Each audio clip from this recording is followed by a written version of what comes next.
kembali lagi di podcast Spendupan.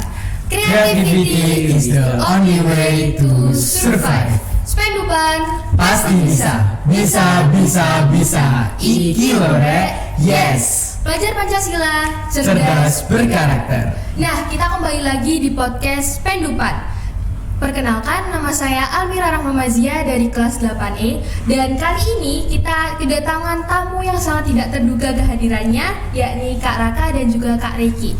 Tak kenal maka tak sayang, maka karena itu mungkin boleh Kak Raka dan Kak Reiki berkenalan dengan Sobat Spendupan. Baik, kalau teman-teman Spendupan, perkenalkan saya Raka Zaki Trinaldi, akrab disapa Raka.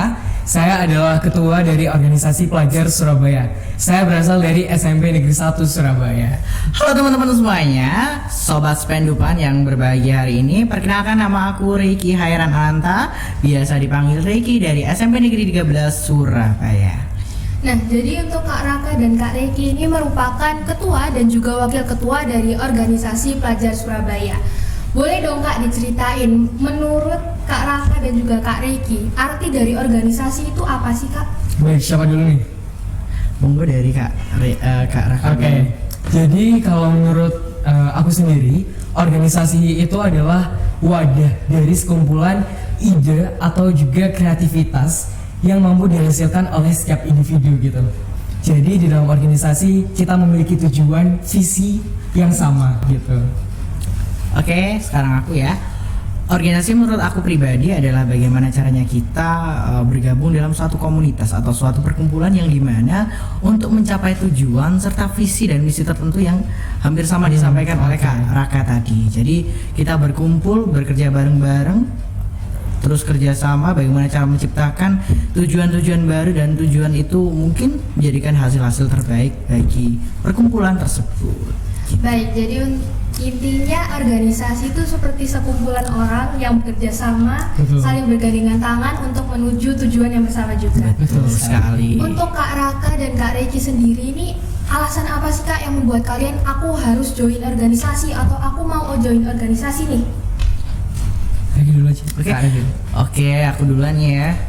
Sebenarnya pada dasarnya alasan aku pribadi adalah ini sebagai bekal utamaku ketika mungkin kelak menjadi seorang pekerja ataupun masa depan nanti untuk bisa mungkin memimpin tim ataupun bekerja dalam tim. Jadi dari organisasi ini mungkin akan menjadi bekal saya untuk bisa menjadi orang yang kedepannya bisa menjadi pemimpin, kedepannya bisa menjadi seorang pejabat ataupun seorang politisi, sehingga ketika kita memimpin banyak orang itu kita paham bagaimana ilmunya, teorinya serta prakteknya juga. Oke, kalau menurut aku pribadi, kita semua sedang berada di zaman yang memang dibutuhkan seorang leader untuk memimpin negara kita. Karena kita juga menuju yang namanya Indonesia Emas 2045. Pernah dengar kan? Betul. Nah, tentunya kita sebagai generasi muda harus bisa menjadi bagian dari Indonesia Emas tersebut dengan cara kita memulai dengan mengikuti organisasi yang seperti di sekolah ada OSIS dan juga lain sebagainya. Itu adalah langkah kecil yang dimana kita bisa mengembangkan potensi tersebut menjadi organisasi yang lebih besar lagi. Itu tadi sudah dijelaskan sama Kak Reiki, bahwasanya menjadi bekal kita dalam perjalanan kita selanjutnya gitu. Jadi untuk organisasi ini sendiri bisa kita jadikan tempat untuk mencari ilmu supaya nanti waktu kita sudah terjun ke masyarakat kita sudah tahu apa yang harus dilakukan. Kalau begitu berarti organisasi itu sebetulnya penting atau enggak penting sih Kak? Kalau dibilang penting atau enggaknya itu dari setiap individu memang punya statement yang berbeda. Ya, Betul. Tapi kalau dari aku sendiri, organisasi itu penting banget. Karena di masa muda sekarang, di masa remaja, kita tuh butuh banget wadah atau tempat yang dimana kita bisa mengembangkan atau mendukung kita menuju hal-hal yang lebih positif lagi gitu. Oke, penting atau tidaknya hampir sama yang dikatakan oleh Kak Raka tadi, bahwa tergantung statement pribadi ataupun pandangan pribadi. Tapi menurut saya adalah penting bagaimana caranya kita bisa memimpin sebuah organisasi, mungkin bisa ataupun bekerja dalam organisasi. Itulah yang dinamakan bagaimana caranya kita mengubah cara pandang semua ataupun tentang organisasi ada sebuah hal yang penting. Karena dengan itu akhirnya kita bisa belajar ataupun setidaknya praktek untuk memimpin sebuah organisasi ataupun bekerja dalam tim, sehingga ketika kelak nanti kita sudah paham dengan teori serta prakteknya. Jadi kita bisa jadikan organisasi ini sebagai latihan untuk Iya, diri kita sendiri. iya betul sekali. Kalau begitu kan Kak Raka dan Kak Reki ini merupakan ketua dan juga wakil ketua dari organisasi pelajar Surabaya. Boleh diceritain nggak Kak kayak perjalanannya, perjuangannya sampai ada di titik yang sekarang? Cerita tentang gimana sih proses kita masuk Orpes gitu ya. Iya. Jadi awalnya kita kan juga belum kenal ya, belum kenal. Terus akhirnya kita ada nih regenerasi dari Orpes. Karena kan Orpes sendiri kan setiap tahun itu ganti pengurus gitu, ganti anggota juga.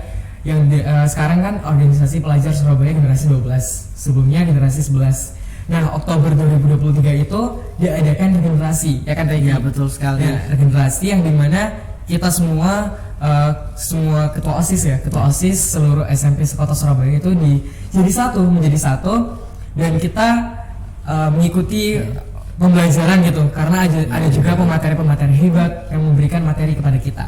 Selanjutnya, Rik. Ya tentunya kita bisa masuk Orpes juga karena yang namanya organisasi OSIS atau organisasi siswa intrasekolah ya. Dengan kita menjadi menjabat ketua OSIS, kita bisa mengikuti Orpes begitu kan. Dan tentunya mungkin dari cerita saya pribadi, saya dulu hanyalah seorang koor bidang humas dan mencoba untuk upgrade diri untuk menjadi seorang ketua OSIS.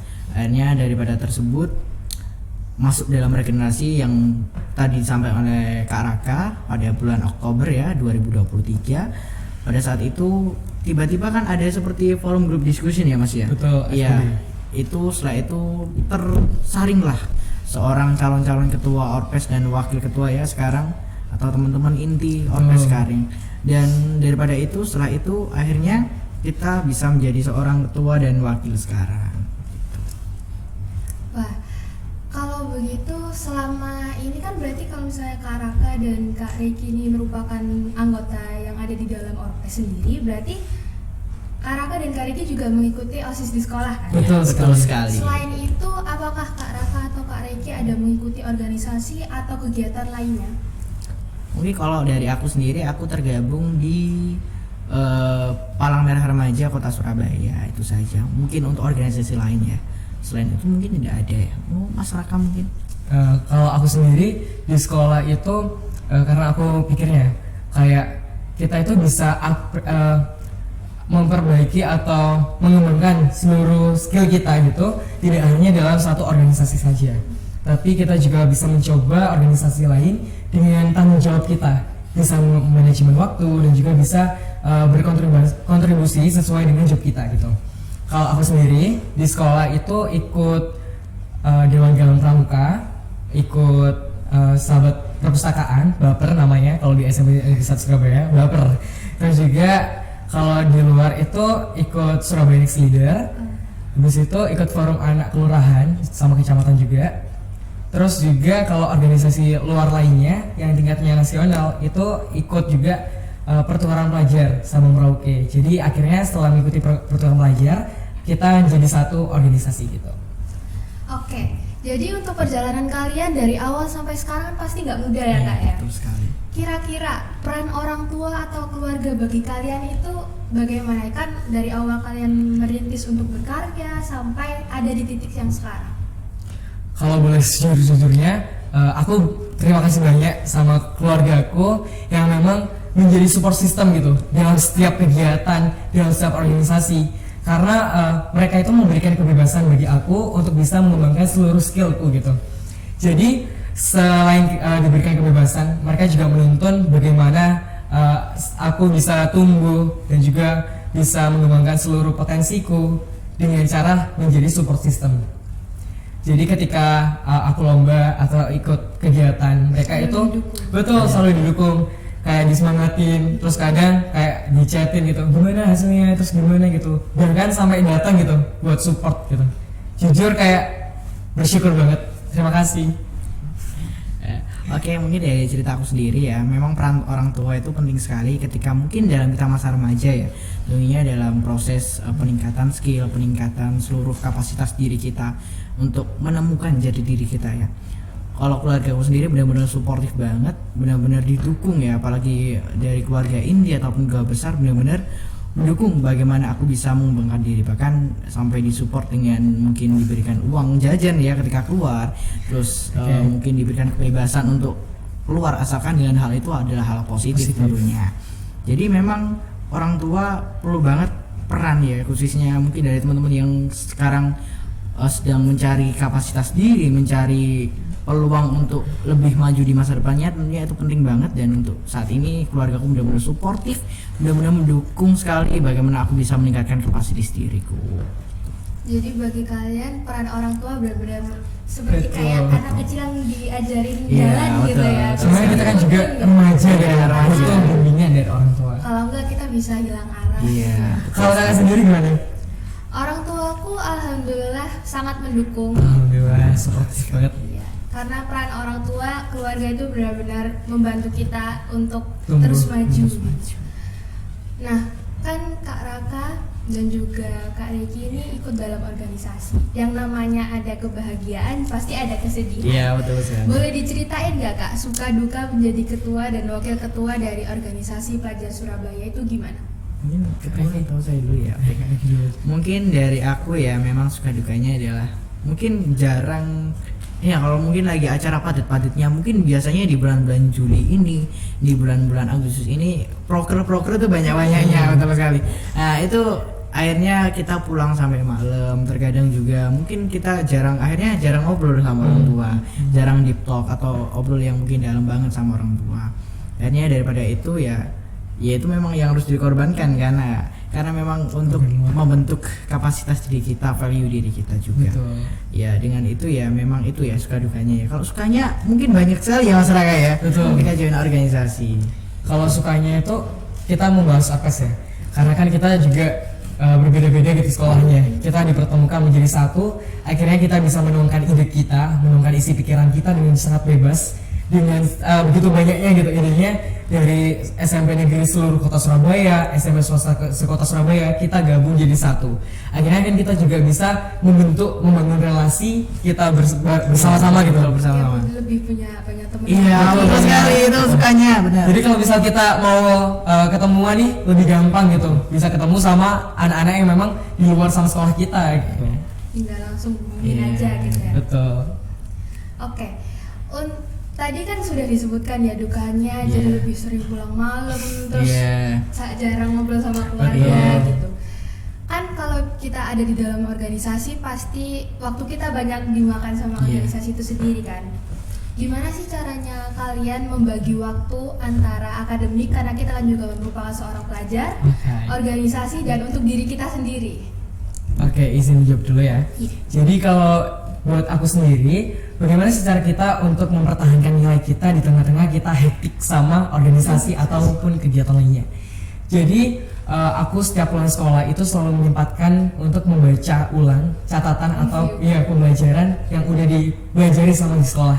Tapi bedanya kalau aku sendiri itu aku baca berulang, metodenya pakai yang itu, bukan sampai yang dihafalkan, tapi aku baca sampai paham. Karena ketika kita nggak belajar pun itu tetap masih paham gitu. Yang kita pelajari itu gimana? Akhirnya kan kita kayak punya isi dalam pikiran kalau kita tuh belajar tentang ini, belajar tentang itu gitu. Terus kalau organisasi nyimbangin sama akademik, biasanya aku sering buat to-do list. Hari ini aku mau ngelakuin apa gitu. Iya betul. Jadi misal hari ini ya ada sesi belajar di rumah, dan juga ada kegiatan rapat OSIS. Nah, aku juga selalu prioritaskan apa yang penting gitu. Apa yang penting untuk dilakukan terlebih dahulu, seperti urgentnya bagaimana. Terus yang bisa ditinggalkan dulu sebentar gimana, tanpa harus mengurangi tanggung jawab gitu. Jadi kalau misal ada jadwal belajar malam gitu, tapi ada rapat OSIS juga, biasanya aku rapat OSIS terlebih dahulu dan melanjutkan belajar setelah rapat tersebut gitu. Mungkin kalau dari aku sendiri ya, namanya belajar itu kan memang bisa dari sekolah dan luar sekolah tentunya. Dengan organisasi juga itu sebenarnya kita sudah belajar. Tapi kalau soal akademik mungkin aku setelah pulang sekolah kalau memang belum paham dengan apa yang disampaikan oleh guru, mungkin itu akan aku coba belajar dari internet, YouTube misalnya, ataupun mungkin yang teman-teman dari ruang guru, mungkin kalau ada yang pakai ruang guru ya belajar pakai ruang guru gitu kan biasanya. Tapi ya memang begitu tadi, belajar memang benar-benar ketika kita masuk organisasi ya tetap harus seimbang antara akademik dan non akademik atau organisasi. Dan begitu kan memang kita belajar bagaimana caranya membagi waktu juga ya. Jadi setelah itu ya mungkin dari saya pribadi adalah ketika mungkin saya pulang sekolah biasanya melihat lagi hampir sama yang seperti dikatakan oleh masyarakat tadi adalah mereview ya, betul ya, mereview.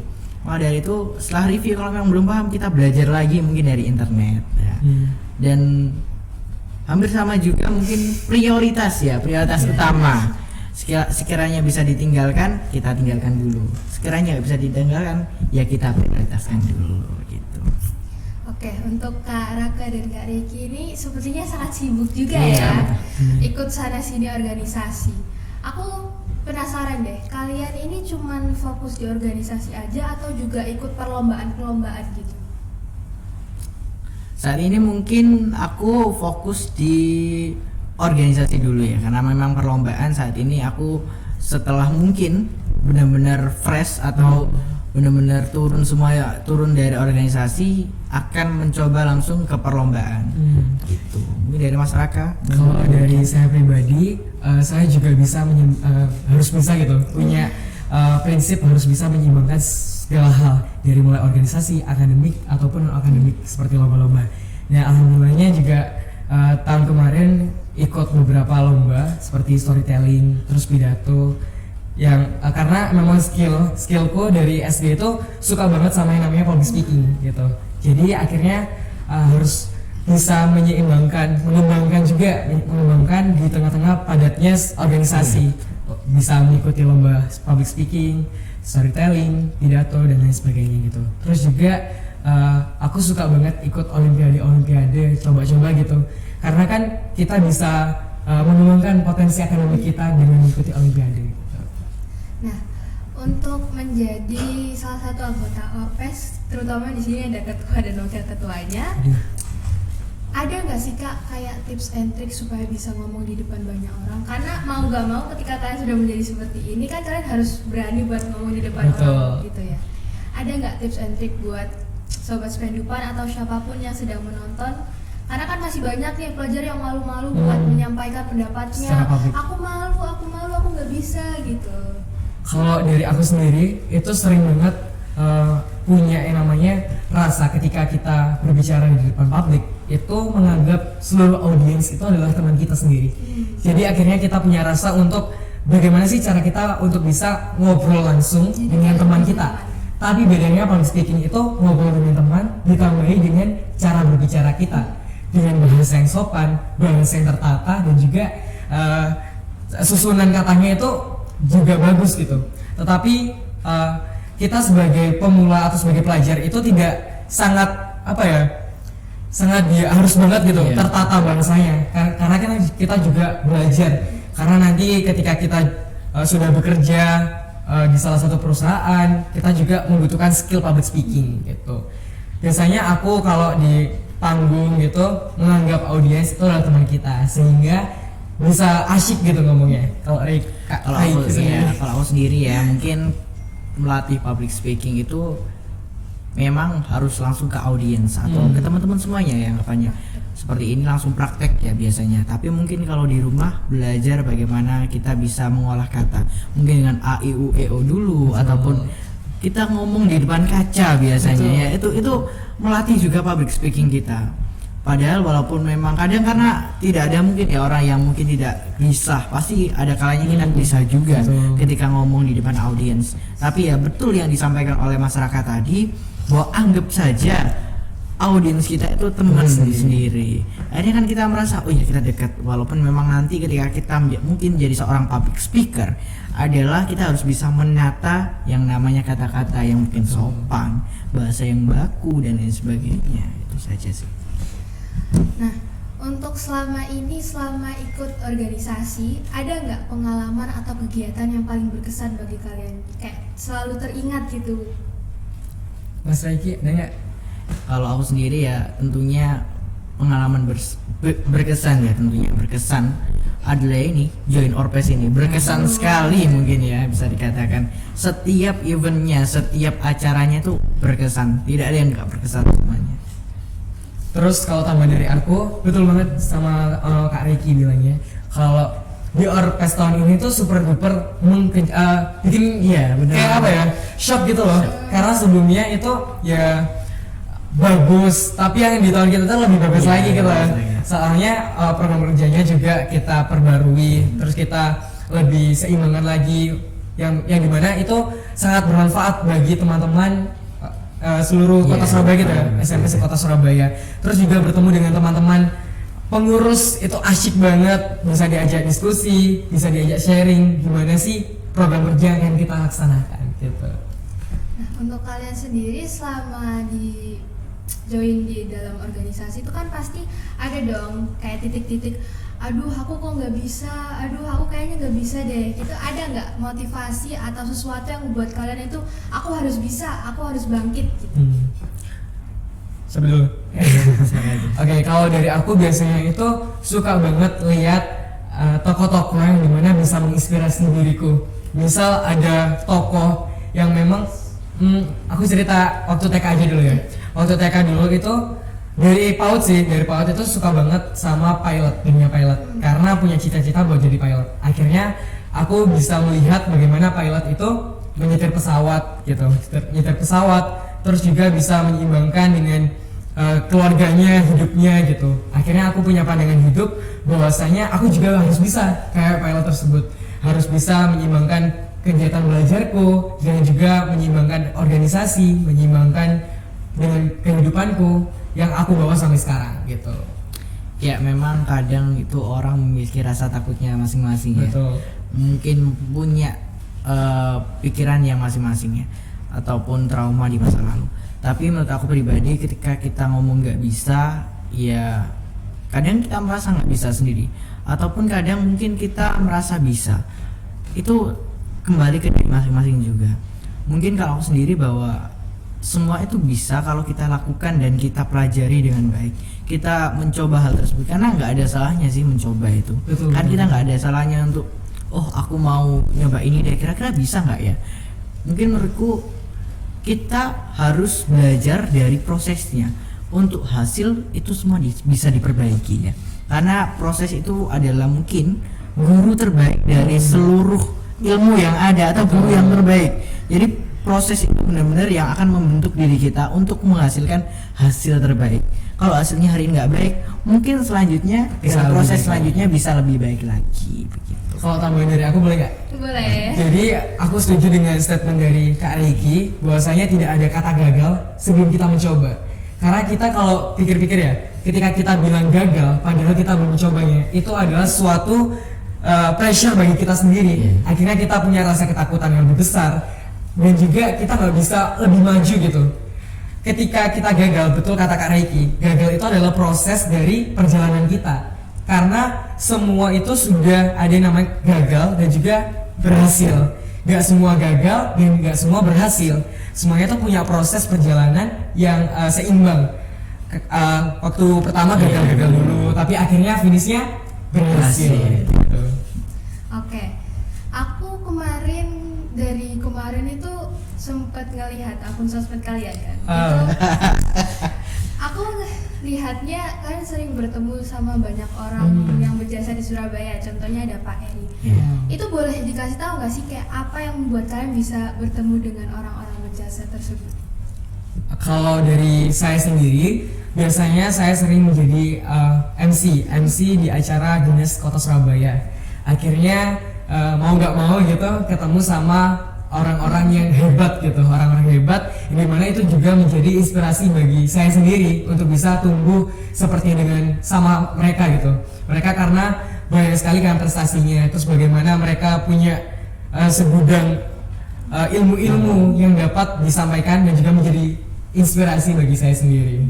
Tentunya mungkin kalau dari saya pribadi adalah dengan kita mengikuti organisasi eksternal itu juga membuka peluang untuk bisa bertemu mungkin dengan yang seperti dikatakan tadi Pak Eri. Betul. Ya, kita dengan Orpes ini kan organisasi eksternal yang dinaungi oleh Dinas Pendidikan Kota Surabaya.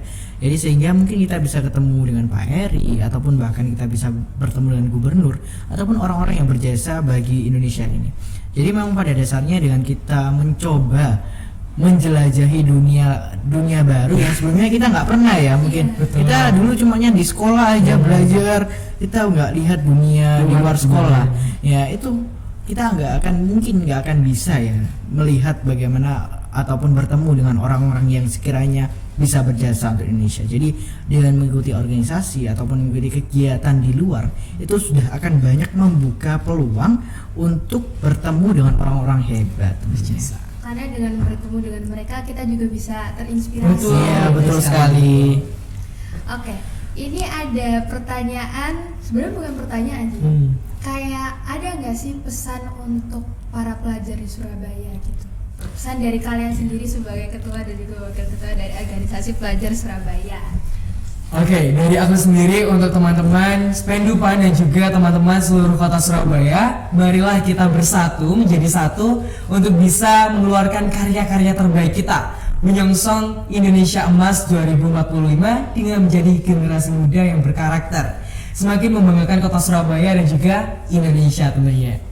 Ya, kalau aku sendiri pesan bagi teman-teman semuanya atau Gen Z ya atau pelajar Surabaya atau bahkan yang sobat Spendupan hari ini lihat ya, nonton sobat Spendupan yang setia ya dengan broadcastnya ya, adalah nggak usah memikirkan apa yang mungkin hal terburuk terjadi. Coba pikirkan bahwa dengan aku mencoba itu pasti akan banyak membuka peluang. Dengan aku mencoba aku bisa berbuat yang lebih baik lagi. Jadi ketika kita mungkin sedang mencoba, jangan pikirkan pada hasilnya terlebih dahulu. Pikirkan perjuangan kalian. Oh, aku sudah berjuang di sini, aku lanjutkan dong lebih baik lagi, dengan lebih ditingkatkannya lagi. Bagaimana cara aku bisa menghasilkan hasil yang lebih baik dari sebelumnya. Jadi buat teman-teman Surabaya ataupun teman-teman pelajar semuanya sekota Surabaya, jangan pernah lelah untuk mencoba, jangan pernah lelah untuk berjuang. Kita pasti bisa, kita pasti mampu untuk menjalankan itu semua juga. Jadi jangan pernah mikir kalian nggak bisa, jangan pernah sampai pada titik aku nggak bisa atau aku benar-benar nggak bisa nih atau benar-benar rendah nih, aku nggak bisa tinggi sama teman-teman semuanya, aku nggak bisa lebih dari teman-teman. Pasti kalian bisa, nggak ada kata nggak bisa.